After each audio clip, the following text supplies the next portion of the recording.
নমস্কার বন্ধুরা, আজকে সারাদিন বৃষ্টি পড়ছে, তাই আমি একটু বাড়িতে খিচুড়ি বানালাম।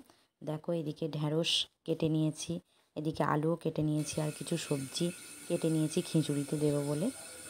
আর এইদিকে কাঁচা কলা ভাজা করে নিয়েছি। খিচুড়ি আমার হয়ে গেছে। দেখো বন্ধুরা, কেমন আমি খিচুড়ি তৈরি করেছি। এদিকে আলু ভেজে নিয়েছি, কাঁচা কলা ভাজা ভেজেছি, ঢ্যাঁড়স ভেজেছি, ডিমের কারি করেছি, আর একটু সবজি দিয়ে টক বানিয়েছি। দেখো, আমরা তিনজনাই বসে পড়েছি খিচুড়ি খাবো বলে। তোমরা বানিয়ে খেও। আর এই বৃষ্টি পড়লে খিচুড়ি খেতে সত্যি খুবই ভালো লাগে। আর আমার ছেলে তো খুব ভালোবাসে, তাই আজ একটু খিচুড়ি বানালাম। দেখো তোমরা কেমন হয়েছে জানাবে। তোমরাও বাড়িতে বানিয়ে খাবে। ভালো থেকো বন্ধুরা, আমার পাশে থেকো। টাটা।